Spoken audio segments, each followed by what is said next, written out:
All right, Precalculus fans, this is section 7.3 notes. Get that formula sheet out again. We've got some more formulas that we are going to add to it. Today we are going to be looking at our double angle formulas, sine 2x, cosine 2x, and tangent 2x. You can add these formulas to your sheet. Please note that there's only one formula for sine 2x and one formula for tan 2x, but there are three different formulas that you can use for cos 2x. And it doesn't matter which one you choose, they will all give you the same result. Usually you choose amongst them based on the given information for the problem that you're trying to solve. Okay, let's take a look first before we do any examples where we're working with these formulas. Let's first take a look at where these formulas are derived from. Okay, so when we think about sine 2x, really that's, let me try that again. When we think about sine 2x, really we can think of sine 2x as being sine of x plus x, because x plus x would be 2x. And if we're adding two angles together inside of our sine function, that would be one of the formulas, our addition or subtraction, that would be the sine addition formula from section 7.3.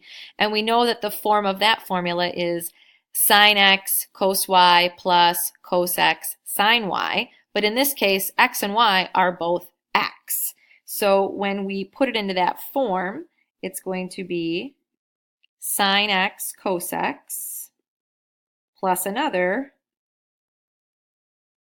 sine x cos x, because both of our angles are x, and those are like terms, so when we add them together, we end up with 2 times sine x times cosine x. So that's where the double angle formula for sine comes from. Okay, now let's look at cosine, and we're going to do the exact same thing here. We could think of cosine 2x as being cosine of x plus x. And then we could use our cosine addition formula from section 7.2, which was cos x cos y minus sine x sine y. But again, both of our angles are x instead of being x and y. So when I plug it into the formula, it's going to look like cos x minus sine x sine x.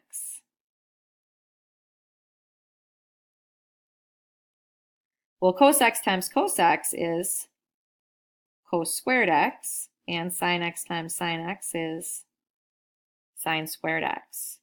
Okay, so there is the first double angle formula there for cosine of 2x. The second double angle formula comes from if we substitute cosine squared x from our Pythagorean identity. Remember, sine squared plus cosine squared equals 1. So if we think about cosine squared x as being equal to 1 minus sine squared x, okay? And then if we do that substitution there into the previous formula, right? So if we say that we're going to put that right there, then we end up with 1 minus sine squared x minus another sine squared x. And combining like terms, we get 1 minus 2 sine squared x. So that's the second cosine double angle formula. And I apologize, my screen here on my iPad is kind of getting cut off, but we could do the same thing again. We could, instead of substituting the cosine squared in the formula, we could substitute the sine squared. So let me change color here so that I can show you this. So instead, if we were to substitute and say, let's go back here, sine squared x is equal to 1 minus cosine squared x. And if we were to replace that in the formula here instead, okay, then I'm just going to put it over here on the left, then we would end up with cosine squared x, you can put it below, minus 1 minus cosine squared x. If you distribute that negative through the binomial, you end up with cosine squared x minus 1 plus cosine squared x. And if we combine like terms, cosine squared x plus cosine squared x is 2 cosine squared x minus 1. Okay, so there's our third formula for cosine 2x, the 2 cosine squared x minus 1. We're not going to derive our tangent formulas. I think deriving the sine and cosine ones are enough. The tangent ones, because they are fractions, are a lot more complicated, but you can imagine that that one is derived from our sum and difference formulas from section 7.2 for tangent as well. All right, let's try using some of these new formulas in some examples. So our first example says that if cosine of x is equal to negative 3 over 4 and x is in quadrant 3, find cos 2x and sine 2x. Okay, well, let's see here. First, I need to do a little bit of preliminary work, and that's what my, coordinate plane there is for in the picture. So if x is in quadrant 3, the first thing that I'm going to do here is I'm going to kind of use the triangle method. Okay, so here's my right triangle in quadrant 3. Here's my angle x. And I know that cosine is negative 3 over 4. Cosine is adjacent over hypotenuse. So that means that this would have to be negative 3 and this would have to be 4.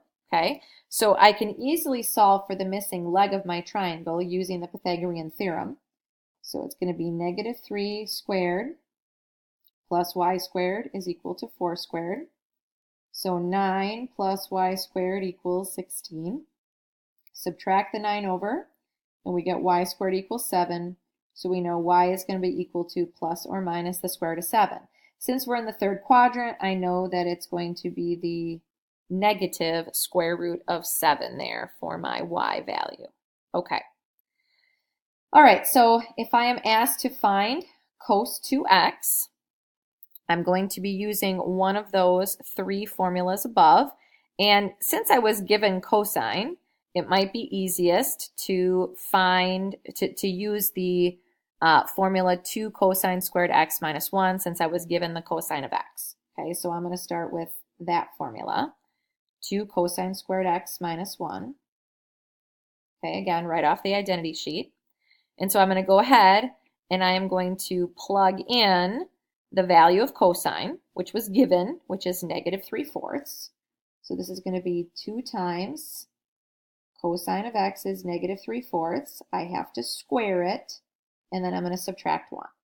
Now remember, when you square a fraction, you're squaring its numerator and its denominator. So then in my next step, the 2 is still there. Negative 3 squared is 9. 4 squared is 16 minus 1. Then I'm going to multiply the 2 times the 9. Now remember, this is 2 over 1. So you're not multiplying the 9 and the 16, just the 9. So then I end up with 18 over 16. And if I want to subtract 1, then I really want to make a common denominator. So instead of writing minus 1, I'm going to write minus 16 over 16. 18 minus 16 is 2. So I end up with 2/16, which can be reduced to 1/8. So I found cosine 2x. Okay, now I'm going to find sine 2x. And that's what my work with the triangle was for, because I know that my formula for sine 2x is 2 sine x times cosine x. So I needed that y value there in order to be able to find my sine x to plug that in. So sine x, and again I can look at my picture, sine is opposite over hypotenuse. So that's going to be the negative square root of 7 over 4. And my cosine of x is going to be negative 3 over 4, right? And so then I am going to multiply this all together here. Basically, I've just got 3 fractions that I'm multiplying together. So across my numerator, 2 times negative 3, that's going to give me negative 6. And then I'm still going to have the square root of 7. And then in the bottom, 1 times 4 times 4. Oh, I apologize. That's going to be positive 6 square roots of 7. And then on the bottom, 1 times 4 is going to give me 16. And then I can do a little bit of reducing. 6 over 16 can be reduced to 3 over 8. I divide by 2 and I divide by 2. So 3 square roots of 7 over 8 will be my final answer for this one. Next, we are going to be taking a look at our half angle formulas. We are not going to be deriving these. The derivations are pretty complicated, okay? But these are often confusing for students because when you use a half angle formula, the given angle is half of something that you know how to work with, okay? So let me explain that with the following example that I'm about to do, okay? You've got your formulas on the top. Make sure that you copy them correctly. Watch your signs when you put them on your blue formula sheet, okay? So the first thing I want to talk about is signs, as in S-I-G-N-S, not S-I-N-E-S, okay? So 165 degrees is in quadrant 2, and we know that the value of sine is positive when we're in quadrant 2.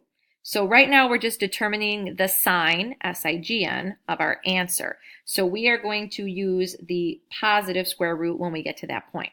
So I always recommend that before you start any of the math, you figure out what the sign of your answer is going to be so that you don't get confused, okay? Now, before we begin, we know that since we're trying to find the sine of 165 degrees, we're going to be using the sine half angle formula, the first one here on our paper. But what we're asking ourselves when we start plugging things in is 165 degrees is half of what number?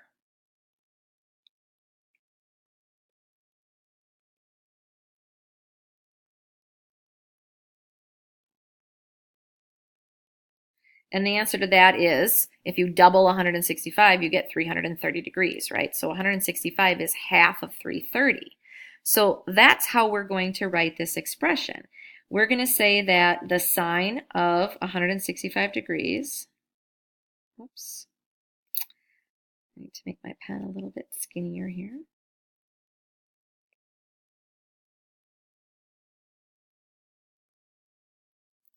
Is going to be equal to the sine of 330 degrees divided by 2. Okay, so now it looks like that.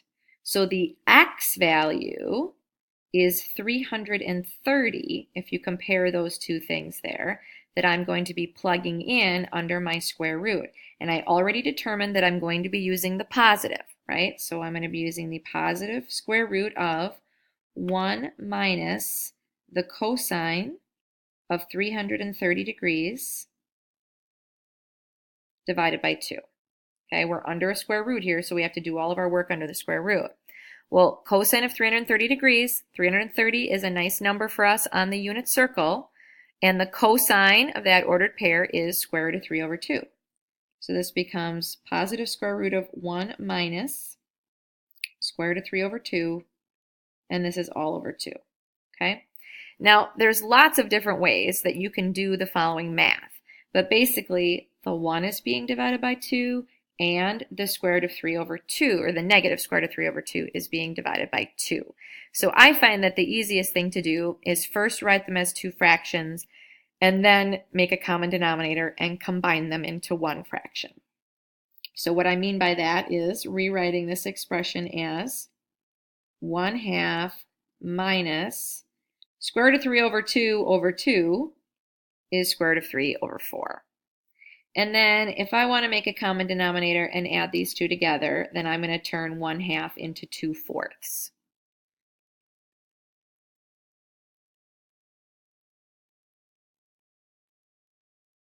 Like so, okay?